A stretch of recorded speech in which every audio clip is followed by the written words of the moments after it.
La Société de l'autisme Région Lanaudière a vu le jour en 1996. Nos mandats premiers à l'époque étaient de soutenir, d'informer, de sensibiliser la population. Et au fil des années, le conseil d'administration ont vraiment cru nécessaire de mettre des services en place directs à la personne. Les services offerts à la Société de l'autisme Région Lanaudière, bien sûr, on a accueil, écoute et référence sur les services disponibles dans la région. On a de l'aide à l'obtention de diverses subventions. On a un service de rencontre parents en collaboration avec le CISSS. On a une programmation, en fait, comprenant des formations, des conférences. On a aussi des activités familiales, la matériathèque, le centre de documentation, des ateliers de sensibilisation adaptés. On a le mois de l'autisme qui prend une grande place, en fait, dans notre travail pour sensibiliser à la différence. Nous avons les ateliers Azimut, les activités estivales, les services de centre de jour, le service d'accompagnement spécialisé pour les adultes ayant un TSA, les rencontres du club adulte et aussi le service de secours adapté. La matériathèque, c'est vraiment la porte d'entrée des familles. C'est vraiment le lieu où on va les écouter, on va leur ouvrir notre cœur, nos portes. Donc, pour moi, c'est un service là, qui est vraiment essentiel. Souvent, les parents, quand ils viennent emprunter du matériel, c'est parce que ça découle d'une difficulté à la maison. Donc, la première approche, c'est vraiment, je viens chercher du matériel, mais rapidement, on tombe dans la confidence, on va rapidement aller plus loin dans le vécu au quotidien. On est capable, après ça, de les rappeler puis de dire, j'ai peut-être quelque chose d'autre à vous proposer, j'ai pensé à vous pour telle problématique. Donc, c'est vraiment, on passe 1 heure avec la personne quand elle vient emprunter du matériel. Donc, on a le temps de faire le tour de beaucoup de choses avec eux. Je me ramassais là pour compter ma vie. Moi, j'avais besoin d'en parler. Puis là-bas, ben c'est ça, j'ai pu déverser ce trop-plein-là autant que j'ai voulu parce qu'il y avait des gens pour m'écouter. Puis je pense qu'ils comprenaient que j'avais pas d'autre place où je pouvais raconter ça vraiment. J'ai aussi été beaucoup pour chercher des pictogrammes, chercher comment on monte des horaires, ces trucs-là. Je suis allée emprunter beaucoup de livres. La documentation, des trucs comme ça. J'ai participé à énormément de conférences, de rencontres de parents, de tout ce qui se donnait. J'en mangeais, j'en buvais. C'était super important pour moi. Puis s'il n'y avait pas eu ça, bien, il y avait Internet, mais c'est quand même pas la même chose que d'avoir quelqu'un devant toi qui est là en vrai pour t'écouter, pour te dire, bien, ça, avez-vous regardé ça? Peut-être que ça, vous n'y avez pas pensé. Fait que, à ce niveau-là, ils nous ont aidés sur pas mal de plans, je dirais. On va voir un peu les aspects du diagnostic aujourd'hui. Les rencontres parents, ça provenait en fait du fait qu'on pensait important de rapidement donner de l'information aux parents, puis les mettre en action en attente de service. Fait qu'il faut tout que je réapprenne à parler, poser les questions. Fait que je viens chercher un petit peu d'aide ici. Lors des rencontres parents, il y a vraiment un climat de confiance qui s'installe. Donc, par la suite, ils se réfèrent à nous, puis on est toujours disponible, en fait, pour répondre à leurs besoins. Là. Puis en fait, souvent, dans l'attente de service, les parents ils ont un sentiment un peu d'incompétence auprès de leur enfant parce que c'est difficile, parce qu'ils ont l'impression qu'ils n'ont pas les bonnes techniques d'approche. Donc, rapidement aussi, on veut leur donner le sentiment de compétence auprès de leur enfant parce qu'on sait que c'est les premiers acteurs puis que c'est vraiment là la clé de l'avancement de l'enfant. Ça nous permettait d'échanger avec d'autres parents qui vivaient la même situation que nous. Donc, on se sentait à l'aise de pouvoir enfin échanger avec des parents qui comprenaient ce qu'on vivait. On va aborder le diagnostic, les phases du deuil. On va aborder l'adolescence, la transition vers la vie adulte. On parle aussi des ressources qui sont offertes dans la région. Donc, les aides financières et tout ça. C'est beaucoup d'informations, mais c'est aussi le moment d'échanger sur des préoccupations que les parents ont. Les rencontres parents avec la SARL m'a apporté de voir que il y avait pas ça. Alexis n'était pas tout seul. Puis finalement, pour me rendre compte que, un peu grâce à mon ex-conjoint qui avait inscrit Alexis à l'activité de Noël l'an passé, de me rendre compte qu'il y avait des enfants comme Alexis, qu'on pouvait pas deviner. J'étais pas seule à vivre ce que je vivais avec Alexis, dans le fond.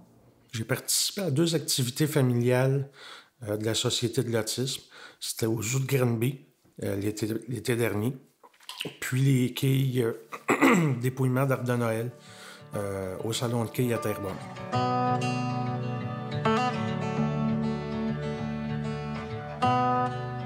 C'est tout l'encadrement qu'il y avait pour l'activité du zoo. Les consignes que les intervenants donnaient. Puis l'aide qu'on avait aux besoins. Il y avait tout le temps quelqu'un de la société qui était là aux besoins quand on avait besoin d'aide. Ça, j'ai beaucoup apprécié ça. Pour les quilles, la journée des quilles, ça a été, pour Alexis, ça a été c'est une activité qu'il adore, que ce soit avec la Société de l'autisme ou pas. Il adore jouer aux quilles, mais de voir ses amis, il y a eu quelques amis d'Azimut qui étaient là, puis ça a comme été un plus encore pour lui. Puis déjà là, qui connaît mon intervenante, ça a fait un bon départ le matin. Là, il était avec du monde qu'il connaissait, qu'il avait déjà vu, puis il se sentait à l'aise. Puis le dépouillement qui s'est fait sur l'heure du midi, il s'en attendait pas. Puis il a adoré ce moment-là avec toute l'équipe. Puis d'avoir son petit jeu de Uno, ça, on joue pratiquement tous les jours avec. Puis il me dit n'importe quand. Il dit je vais y retourner. Je me sentais vraiment bien, les 2 activités. Puis je me sentais comme à ma place avec du monde comme moi. Puis j'ai beaucoup apprécié de pouvoir aller à ces 2 activités-là.